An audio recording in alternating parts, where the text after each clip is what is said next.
বলে 5 মিনিটের মধ্যে আর্মির হেলিকপ্টার তোমাদের সাহায্য করার জন্য পৌঁছে যাবে। কিন্তু পুলিশের সাথে ক্যাপ্টেনের কোনোই কথা হয়নি। সে পুরোপুরি অভিনয় করেছিল, কারণ সে জানতো তার এই কথা ডাকাতগুলো শুনতে পাচ্ছে। তাই তাদের ভয় দেখিয়ে কাটিয়ে দেওয়ার জন্য উপস্থিত বুদ্ধি কাজে লাগিয়েছিল, আর তার এই বুদ্ধি কাজেও লেগেছিল।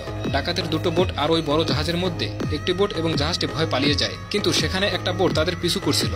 তা দেখে জাহাজের ক্যাপ্টেন জাহাজের স্পিড কমিয়ে ডান দিকে বাদিকে করে চালাচ্ছিল, যার ফলে সমুদ্রে বড় বড় ঢেউ ওঠে, আর ওই ঢেউয়ের কারণে বোটের ইঞ্জিন নষ্ট হয়ে যায়। এই সুযোগে ক্যাপ্টেন ফিলিপস তার জাহাজ নিয়ে অনেক দূর চলে যায়। এরপর রাতে জাহাজের সব ক্রু মেম্বার একটা মিটিং করে। সেখানে তারা বলে, ওই ডাকাত যদি পুনরায় আবার জাহাজের উপর আক্রমণ করে তাহলে আমরা কি করব? তখন ক্যাপ্টেন বলে, আজ আমরা যেভাবে তাদেরকে তাড়িয়ে দিয়েছি, কালও হয়তো আমরা সেভাবেই তাদেরকে তাড়িয়ে দেব।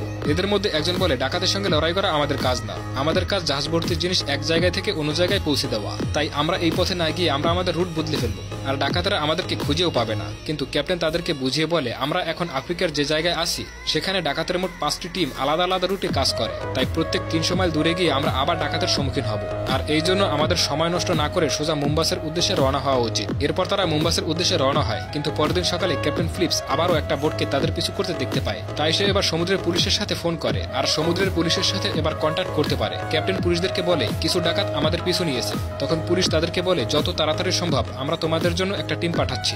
এরপর দেখা যায় ক্যাপ্টেন জাহাজের চারপাশে যে জলের পাম্প রয়েছে সেগুলো অন করে দেয়, যাতে পানির প্রেসারে তাদের বোট জাহাজ পর্যন্ত পৌঁছাতে না পারে। কিন্তু এতে কিছুই লাভ হয় না।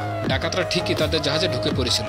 আর এইসব দেখে ক্যাপ্টেন ওয়াকিটকির সাহায্যে জাহাজের ক্রু মেম্বারদেরকে বলে, সবাই যত দ্রুত সম্ভব জাহাজের ইঞ্জিন রুমে গিয়ে লুকিয়ে পড়ো। যতক্ষণ পর্যন্ত আমি একটা পাসওয়ার্ড না বলবো ততক্ষণ পর্যন্ত কেউ ইঞ্জিন রুম থেকে বের হবে না। এরপর দেখা যায় ওই ডাকাতেরা জাহাজে ঢুকে পড়েছে আর ক্যাপ্টেন ফিলিপসকে ঘিরে ধরেছে। তারপর ডাকাতের সর্দার মুসা ক্যাপ্টেন ফিলিপকে বলে, তোমাদের ভয় পাওয়ার কোনো দরকার নেই, আমরা এখানে কাউকে মারতে আসিনি, আমরা তোমাদের সাথে একটা ডিল করতে এসেছি। এই কথা শুনে ক্যাপ্টেন মুসাকে বলে, জাহাজের মধ্যে শুধু খাবার দাবারই রয়েছে, আর আমাদের সাথে মাত্র $30,000